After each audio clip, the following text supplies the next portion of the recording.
bruxos e bruxas, varinhas em punho, que está começando mais um vídeo aqui no canal da Anima. Hoje a gente vai analisar do ponto de vista varinhológico a varinha mais poderosa já criada, a varinha das varinhas. E desde já eu quero começar agradecendo a todos que mandaram perguntas sobre esse tema. Eu abri uma caixinha lá no Instagram da Anima, inclusive segue lá, e tô pensando em fazer isso nos próximos vídeos também. Então participa e manda a sua pergunta. Quem sabe ela não aparece aqui nos próximos vídeos. Agora, para começar, eu vou dar algum contexto para vocês sobre esse artefato mágico e depois eu vou passar para as minhas opiniões como varinhologista. A varinha das varinhas é conhecida também como varinha anciã e ela é uma das 3 relíquias da morte, que aparece aqui nos contos de Bilbo o Bardo. Inclusive, recomendo muito esse livro. O seu primeiro mestre e também o seu criador foi o Antíoco Peverell. Sim, ela não foi realmente criada pela morte. Essa história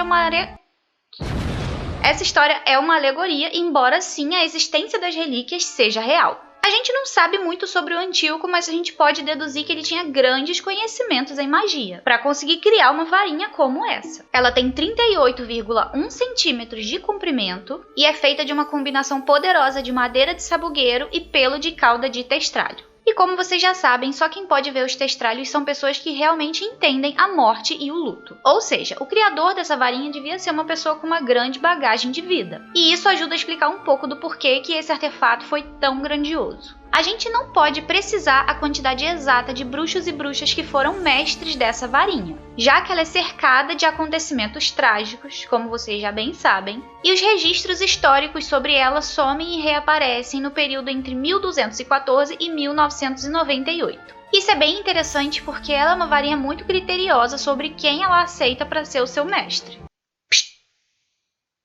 Eu vi o que você ia fazer, sai daí. E ela só é totalmente leal se ela considerar que o bruxo que está empunhando ela tenha poder suficiente e seja digno de portá-la. Ou seja, só bruxos muito talentosos conseguem ser mestres dessa varinha por um longo período de tempo, como por exemplo o Dumbledore. Outra coisa interessante é que a varinha das varinhas é inquebrável, então aquela cena toda do Harry quebrando a varinha no filme é mó balela. Embora que eu veja o sentido em ele querer, no filme, tirar essa varinha de circulação, afinal ela é muito poderosa e em mãos erradas a gente já sabe muito bem o que pode acontecer. Mas a verdade é que na história dos livros ele usa a varinha das varinhas para reparar a própria varinha dele, a varinha de Fênix, pela qual ele tinha muito apreço. E só por aí vocês já veem o quanto essa varinha é poderosa, né? Porque no mundo da magia não existe nada capaz de consertar uma varinha quebrada, exceto a varinha das varinhas. Depois de consertar a varinha dele, ele simplesmente vai lá e enterra a varinha das varinhas no túmulo do Dumbledore junto com seu último grande mestre. Na cabeça do Harry, se ele morrer de causas naturais, o ciclo de lealdade da varinha se encerra. Mas eu fico aqui pensando, será que ele tomou a decisão certa? Afinal, a varinha mudou de lealdade algumas vezes sem precisar necessariamente o bruxo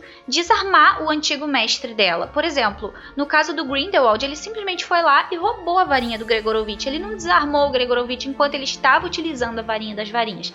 Ele só foi lá e tomou. E a lealdade dela, mesmo assim, mudou e passou a ser leal ao próprio Grindelwald. Então, tirem suas próprias conclusões. O que vocês fariam no lugar do Harry? Uma observação. Inclusive, se o Voldemort...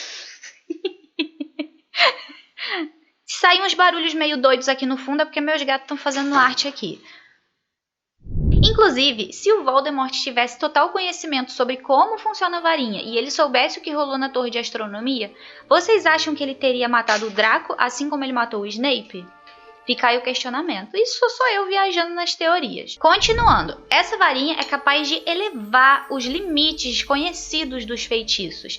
Ela pode potencializar qualquer feitiço e realizar feitos inatingíveis para outras varinhas tradicionais. Claro que isso depende também do talento do bruxo que está usando a varinha das varinhas e da lealdade da própria varinha. Mas é por isso que ela despertou a curiosidade e o interesse de muita gente, e uma dessas pessoas foi o Gregorovitch, que a gente já citou anteriormente aqui nesse vídeo. Não existe informação oficial sobre como a varinha das varinhas foi parar nas mãos dele, mas o que a gente sabe é que ele fez diversos estudos e testes para tentar replicar o poder dessa varinha e para tentar recriar uma varinha igualmente poderosa ou até mais. No entanto, saber apenas os componentes da varinha, que no caso é a madeira de sabugueiro e o pelo de cauda de testralho, não é o suficiente para fazer uma varinha igualmente poderosa. Afinal, a gente tem varinhas com o mesmo material que não tem o mesmo nível de poder. Certamente existiram outras varinhas de pluma de fênix que não eram tão incríveis quanto a do Harry, que devemos admitir, embora não fosse uma varinha das varinhas, era sim uma varinha muito boa, já tomou até iniciativa própria para defender ele várias vezes, então pode acontecer. Mas para criar uma varinha poderosa é necessário não só ter os ingredientes, mas ter também o conhecimento mágico e intelectual necessário para criar a varinha, porque o processo de criação é tão importante quanto os ingredientes em si. Agora, a partir daqui, eu vou dar o meu parecer como varinhologista sobre a varinha das varinhas. Todas as informações aqui vêm dos meus estudos e das minhas conclusões. Mas antes, a essa altura, a gente já falou um monte de coisa, você já sabe se você está curtindo o vídeo, então se você estiver curtindo, deixe o seu like, o seu comentário, que isso me ajuda pra caramba, tá bom? Bom, eu já expliquei para vocês que a flexibilidade da varinha não é a capacidade da madeira de envergar, mas sim a capacidade da varinha de se adaptar a novos mestres. Sendo assim, eu considero que a varinha das varinhas é semi-flexível e eu vou explicar. Ela é semi-flexível porque ela pode sim mudar a sua lealdade, mas ela não é totalmente flexível porque ela tem critérios muito rigorosos para mudar essa lealdade. Ela precisa entender que aquele bruxo tem um poder, um nível de magia digno de ser o mestre dela. E não tá errada, né, gente? Se bem que às vezes ela escolhe meio mal, né? Enfim, quem sou eu para julgar? A própria varinha tem o desejo de só acompanhar os bruxos mais poderosos. E de tempos em tempos esse bruxo tem que reafirmar o seu poder, senão a lealdade dela pode ir enfraquecendo. Agora, sobre a madeira de sabugueiro. O sabugueiro, na verdade, não é uma árvore, ele é um arbusto, mas isso não faz ele nem um pouco menos imponente. Ele é um arbusto que pode chegar até 10 metros de altura. Suas flores e frutos são usadas em poções de cura e até mesmo os não mágicos utilizam esses ingredientes também para fazer bebidas medicinais. Tem um ditado que diz que varinha de sabugueiro, azar o ano inteiro. Isso não acontece necessariamente pela qualidade da madeira, mas sim porque as pessoas acreditam tanto que essa madeira dá azar que quando eles veem uma varinha de sabugueiro, eles evitam de comprar, então a varinha fica lá encalhada na loja. Então os varinhologistas às vezes optam por não trabalhar muito com essa madeira. Bom, levando em conta as tragédias que cercam a varinha das varinhas, eu não posso dizer que a superstição da galera tá totalmente errada, né? Inclusive, os arbustos de sabugueiro são encontrados frequentemente crescendo em cemitérios ou em túmulos, o que pode explicar o porquê dessa madeira funcionar tão bem juntamente com o núcleo de cauda de testralho, que é uma criatura, como vocês sabem, está intimamente ligada à morte. Ai, quero passar meu olho, mas não posso porque eu tô com maquiagem, que droga. Em se tratando da densidade da madeira, e agora sim eu tô falando da estrutura da madeira em si e da rigidez dela, ela é rígida o suficiente para comportar um núcleo tão poderoso quanto o de cauda de testralho. Bom, se for uma madeira mais frágil, ela pode se partir diante do poder do núcleo.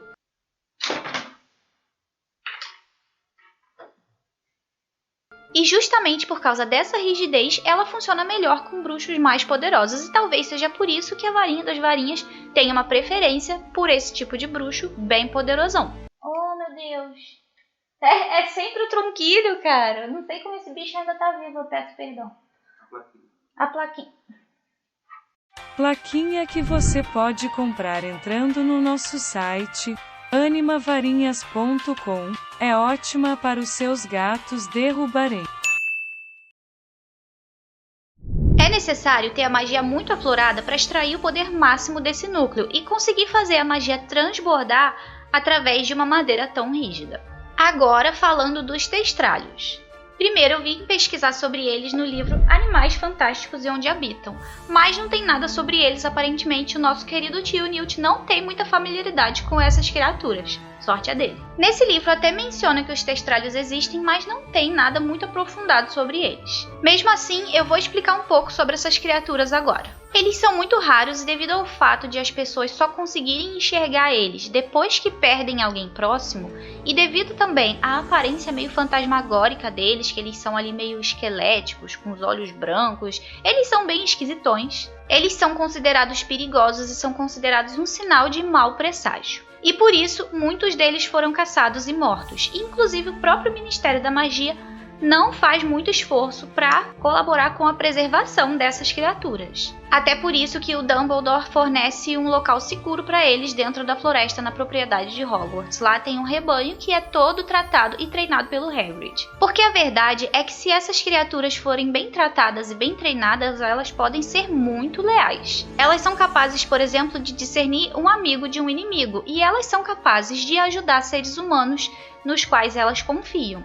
Como vocês sabem, lá na Ordem da Fênix, vários testralhos ajudaram a galera a voar lá pro Ministério. O pelo de testralho é uma substância complicada que só pode ser dominada de forma segura por um bruxo muito capacitado e também que tenha certa familiaridade em lidar com a morte. Ele tem que ter um conhecimento sobre isso. E para os varinologistas não é diferente. Esse núcleo é muito difícil de trabalhar, além de ser um núcleo instável que pode causar acidentes graves com artesãos menos experientes. E como eu já mencionei, só conhecer os ingredientes da varinha não é o suficiente para recriar uma varinha assim.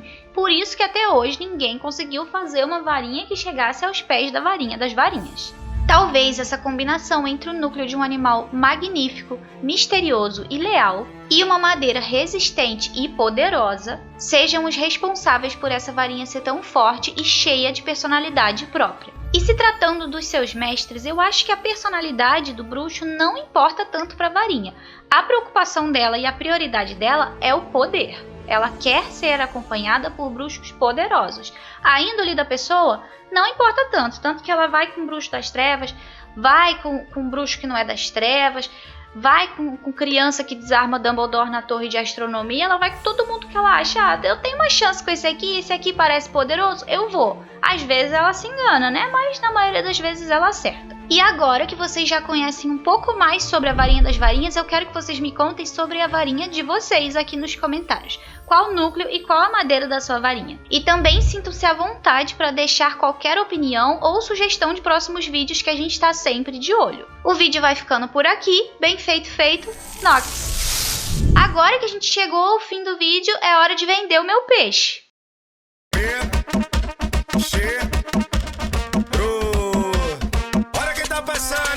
Como vocês já sabem, eu sou varinologista e conto com uma gama de varinhas incríveis e poderosas no meu site, como essa aqui que eu tô segurando.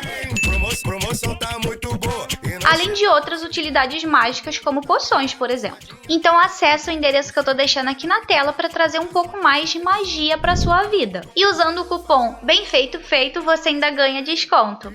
É isso, deixa o likezinho, beijos!